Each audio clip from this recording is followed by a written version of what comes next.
The Lord be with you. And with your spirit. A reading from the beginning of the Holy Gospel according to Saint Matthew. Glory to you, O Lord. The book of the genealogy of Jesus Christ, the son of David, the son of Abraham. Abraham became the father of Isaac. Isaac, the father of Jacob. Jacob became the father of Judah and his brothers. Judah became the father of Perez and Zerah, whose mother was Tamar. Perez became the father of Hezron. Hezron, the father of Ram. Ram, the father of Aminadab. Aminadab became the father of Nahshon. Nahshon, the father of Salmon. Salmon, the father of Boaz, whose mother was Rahab. Boaz became the father of Obed, whose mother was Ruth. Obed became the father of Jesse. Jesse the father of David the king. David became the father of Solomon, whose mother had been the wife of Uriah. Solomon became the father of Rehoboam. Rehoboam, the father of Abijah. Abijah, the father of Asaph. Asaph became the father of Jehoshaphat. Jehoshaphat, the father of Joram. Joram, the father of Uzziah. Uzziah became the father of Jotham. Jotham, the father of Ahaz. Ahaz, the father of Hezekiah. Hezekiah became the father of Manasseh. Manasseh, the father of Amos. Amos, the father of Josiah. Josiah became the father of Jeconiah and his brothers at the time of the Babylonian exile. After the Babylonian exile, Jeconiah became the father of Shealtiel. Shealtiel, the father of Zerubbabel. Zerubbabel, the father of Abiud. Abiud became the father of Eliakim. Eliakim, the father of Azor. Azor, the father of Sadok. Sadok became the father of Akim. Akim, the father of Eliud. Eliud, the father of Eleazar. Eleazar became the father of Matan. Matan, the father of Jacob. Jacob, the father of Joseph, the husband of Mary. Of her was born Jesus, who is called the Christ. Thus, the total number of generations from Abraham to David is 14 generations. From David to the Babylonian exile, 14 generations. From the Babylonian exile to the Christ, 14 generations. The Gospel of the Lord. Praise to you, Lord Jesus Christ.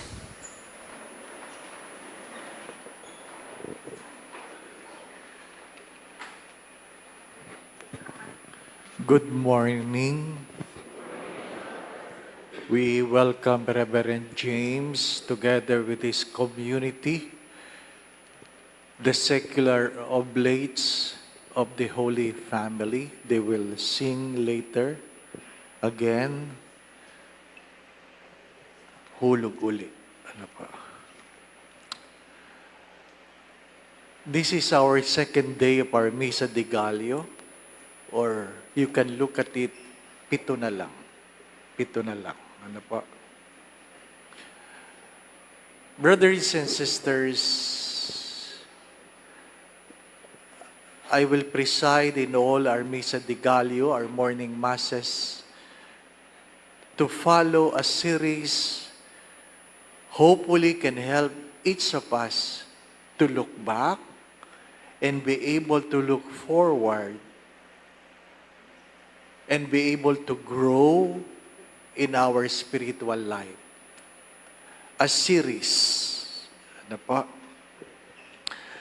Today, it's good to remind ourselves that our happiness will always be influenced by our attitude. Our happiness will always be influenced by our attitude. Not by the people around us, not by the things we have, or the things we do not have. It is always by our attitude. As I've said previously, if you learn to look at things differently, you will see the things in a different way. If you learn to look at things differently, the things you see will look differently. Depende kung anong nakikita mo, ano ang tinitingnan mo. Parehas tayo ng karanasan, pero nagbabago ang ating pananaw ayon sa pagtingin natin sa ating nakikita. Ayon sa pagtingin natin sa ating nakikita. Today, I hope the older ones remember the serenity prayer. I hope you still remember the serenity prayer. God, grant me the grace to accept the things I cannot change, the courage to change the things I can, and to know the difference. I hope you still remember that. And I hope the youth, the young, will learn that. To accept the things you cannot change, the courage to change the things you can, and the wisdom to know the difference. It's an attitude. First, we hear the genealogy even though we don't remember anything. Di po ba, no? We listen to it. We don't remember. Others is still standing, have fallen asleep because they cannot relate into it. You have to understand why it was being read. Because number one, even Jesus was unable to change his past. He was not able to change his past. Kahit ang Diyos sa kanyang kapangyarihan, may mga bagay na hindi niya nabago. Hindi niya nabago. Ikalawa, hindi niya mababago. Hindi niya mababago. Tayo din, may mga bagay na hindi natin pwedeng baguhin. Ikalawa, bagamat pwede mo yang mahalin, pwede mo yang ikagalit, nasa iyo yan. Pero ang hamon ay, dapat kaya mong tanggapin. Kaya mong tanggapin. Tanggap ni Jesus ang kanya mga kamag-anak noon. Merong magnanakaw, merong prostitute. Hindi niya binago, hindi niya pinagkaila, tanggap niya. You need to accept it. You did not change it. You cannot change it. Even his relatives, he did not change. Hindi niya binago ang sarili niyang kamag-anak kahit ayaw maniwala sa kanya. Di po ba, no? Because they failed to believe in him, he can only perform little miracles. Pinilit ba niya? Hindi niya pinilit. Hindi niya pinilit. Ngayon, mga minamahal na mga kapatid, today I encourage you to accept your past. Ano ang hindi nyo kayang tanggapin? O ayaw nyong tanggapin? Di po ba, no? Di ko kayang Ha? Di ba? May mga bagay na ayaw mong tanggapin, pero yan ang katotohanan. Minsan nagsabi ako tungkol sa mga anak na walang galang sa magulang. If you disrespect your parents, if you disrespect your mother, you are the one denying yourselves a blessing.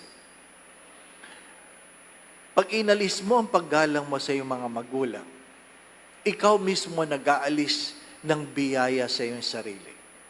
Bakit? Ang Diyos ang nagsabi niyan. Honor your mother and father. And those who honor their mother and father will have long life. Hindi na mababago yun. It will not change. There was no precondition that your mother and father is good. Sinabi bang igalang mo dahil sila ay mabuti? Hindi. It's the law. At sino man na nagmamahal sa kanyang magulang, sa kanyang ina, ay nag-iipon para sa kanyang kinabukasan. Sa madalit sabi, hindi ka maghihikahos. You will not be poor if you love your mother. If you love your father, at sino man nagmamahal sa kanyang ama, ay parang nagbabayad na ng kanyang pagkakautang. Your sins will be forgiven if you love your father. Hindi yan mababago. Yan ay batas galing sa Diyos. May nag-react. May nag-react. Sabi niya, sana naman, Father, mag-homily ka rin doon sa mga masasamang magulang. Hindi lang doon sa tungkol sa masasamang anak. Di ba, ano? Di ba? Alam po ninyo, hindi na natin mababago ang ating mga magulang. Walang sino man sa atin ang kayang baguhin ang sino mang magulang. You have to accept your mother and father. They are a product of their own experiences. Hindi nyo sila mababago. Hinubog sila ng sarili nilang karanasan. The way they relate to the world is based on their experiences.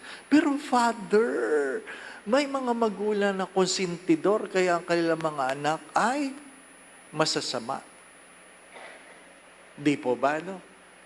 Pero bakit ba naging konsentidor ang magulang? Kasi napaniwala sila ng kanilang mga anak.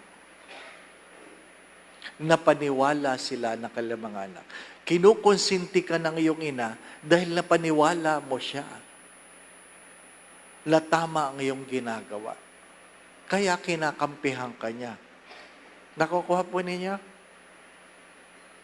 Dala ng pagmamahal ng ina sa anak, nagoyo mo. Di po ba? Naloko mo. Mga minamahal na mga kapatid, we are a product of our experiences. You cannot change your boss. Namamasukan ka, hindi mo mababago ang iyong supervisor. Natural, supervisor mo yun di ba? Kung ikaw ang supervisor, hindi namamasukan ka. Hindi mo tungkulin na baguhin ang iyong supervisor. Ayusin mo ang iyong trabaho. Di po ba, no? Nag-asawa ka. Package deal. Pinakasalan mo ang asawa mo, ang package deal, kasama ang biyanan. Di po ba, no? Di ba? Hindi mo pwedeng sabihin, ikaw lang ang pwede kong mahalin. Yung biyanan ko hindi. Ay, excuse me, package deal. Di po ba, no? Kahit kailan, hindi ka magkakaasawa na wala kang biyanan. Meron ba sa inyong may asawang walang biyanan? Wala. Hindi yan magiging tao kung wala kang biyanan. Di po ba, ano? Mapapag-usapan yung mag-asawa ang buhay ninyo, pero yung biyanan mo, hindi mo yan mababago. Kaya pag ikaw ay nag-asawa, tingnan mo ang biyanan mo. Kaya mo ba yan? Di ba ba, no? Tingnan mo mga kapatid ng asawa mo, kaya mo ba yan? Di ba ba, no? Ganon din ang mapapangasawa mo. tinitingnan ka rin niya, tinitingnan rin niya ang magulang mo, kaya ba niya? Di po ba? Package deal. There are things we cannot change. Dahil pinipilit nating baguhin ang mga bagay na gusto nating baguhin, nagiging miserable ang ating buhay. Today, I encourage you, brothers and sisters, learn to accept. Learn to accept. Ganyan ka na talaga. Sabi nung isa, Father, yan yung mga BFF ko. Sabi ko, wow, ang dami mong BFF, di ba? Tapos, bago ako mapag-comment, sabi niya, opo, ang ibig sabihin po ng BFF, Father, below 5 feet. Kasi ang liliit ng kaibigan niya eh. Akala ko, BFF, kaibigan talaga. Below 5 feet pala mga kasama niya. Di ba ba? Ano? Ha? Anong palagi ko sinasabi sa inyo? I travel most of the time because I am the president of Catholic Travel. I bring pilgrims. Anong problema ko? Matangkad ako. Alam nyo naman ang upuan sa aeroplano. Ha? Sikip. Sikip. At ang palagi kong kwento dyan, yung meron kang nakakasabay ng BFF, no? Ha? Hindi niya talaga abot. Ha? Yung lalagyan ng luggage. So mag-o-offer ka, ako na po. Oh. At sabi niya, oh, nakakaingit ka naman, ang tangkad mo. Diba na? Oh. Ngayon lumilipad na kami. Sayad ang tuhod ko sa sandalan ng nasa harapan. Siya, hindi niya abot ang sahig. No? Kukuya-kuya ko siyang ganyan. Ano po? Ha? Sabi ko sa kanya, nakakaingit ka naman. Diba? May kanya-kanyang biyaya. Learn to accept the things you cannot change. And see the blessing that comes with it. Because we fail to accept, we fail to see the blessing. Ang tinitingnan lang natin yung wala ako. At dahil hindi mo nakita, ang meron ka, hindi mo nakikita ang biyaya na kasama dyan. You cannot have everything, my brothers and sisters. Take note of that. You can never have everything. But the failure to accept is the reason why many of us is unhappy. Unhappy. Diba? Kung tanggap mo, diba? Oh. And because of that, then you can try to change the things you can. I cannot change my diabetes. Yan lang ang pamana ng magulang ko. Ano po? At least diabetes lang, walang hypertension. Di po ba? No? Because I cannot change my diabetes, I can change what I can eat. I have the power to change what I can eat. I don't complain. Why? I have accepted it. I have accepted it. Hindi yung reklamo ka ng reklamo kung anong kakainin mo, anong hindi mo pwedeng kainin. Di ba? Ang dami natin reklamo. Gustong-gusto ko yung dinala ng tatay kong sapatos. Ano po? Bigay sa kanya. Ang ganda talaga. Sabi ng tatay ko, o kung kanino kasya sa kanya, ay gusto ko. Sinuot ko. Sikip talaga, sikip. Kaya lang gusto ko. So sabi ko, kasya. Kasya. Yung mga kapatid ko, ay nakita nilang kasya sa akin, so hindi kinuha na po. Suot ko.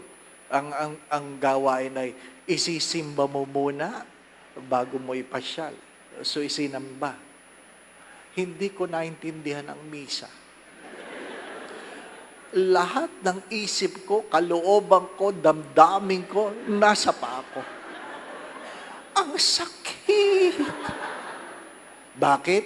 Nagnasa ako eh. Nakuha po ninyo? nagnasa ako. Oh, na habang naglalakad kami pa uwi, talaga, tiis ganda. Oh, hindi na. Pag-uwi, sabi ko, sino may gusto? Sabi ng tatay ko, akala ko gusto mo. Oo. Kaya lang, baka mas gusto nila. Di ba? No? Hindi ko pa rin maamin na sikip. Di ba? Mga minamahal na mga kapatid, natatawa kayo. Pero sigurado akong meron kayong sariling karanasan na pinagpilitan ninyo ang inyong mga sarili, kaya kayo nagluha. Di po ba? No? Today, we are invited to look into our lives, to sort out things. Sort out things. Ano yung mababago ko? Ano yung hindi ko na kayang baguhin? Di po ba? No? At ano yung mga bagay na kailangan ko lang tanggapin? Stop changing your wife. Stop changing your husband.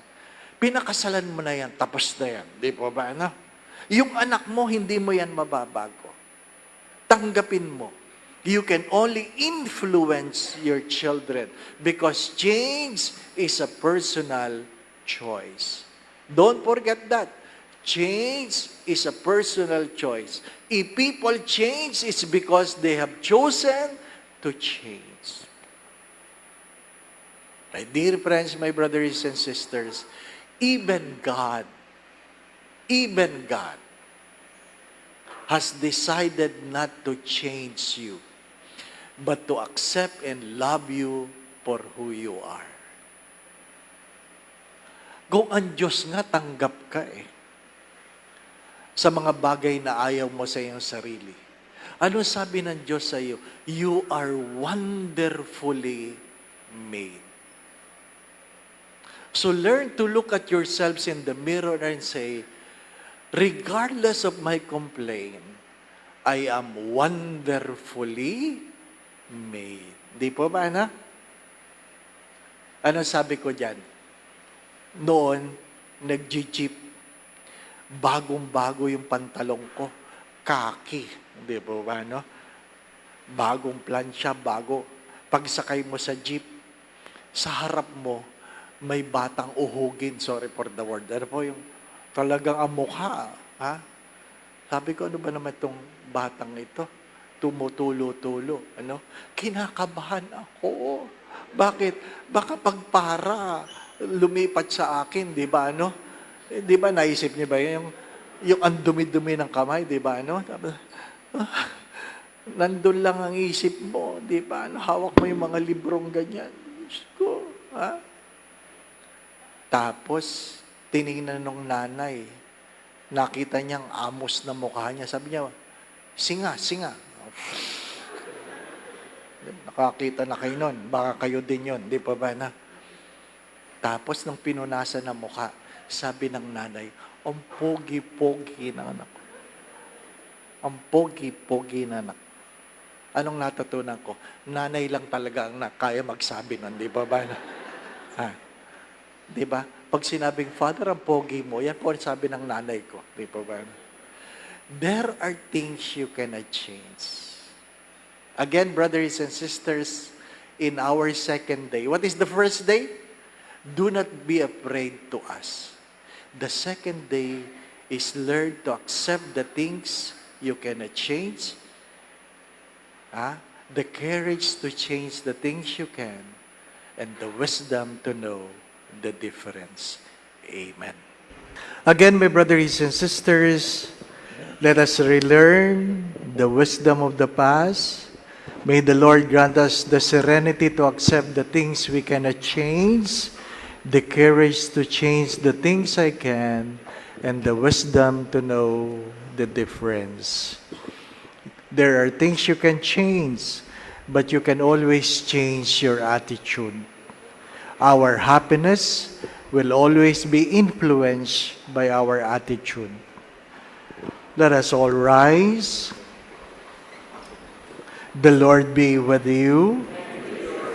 Amen. And may Almighty God bless you in your family, the Father, the Son, and the Holy Spirit. Amen. The Mass has been offered. Let us go in peace to love and serve the Lord. Thanks be to God. See you tomorrow.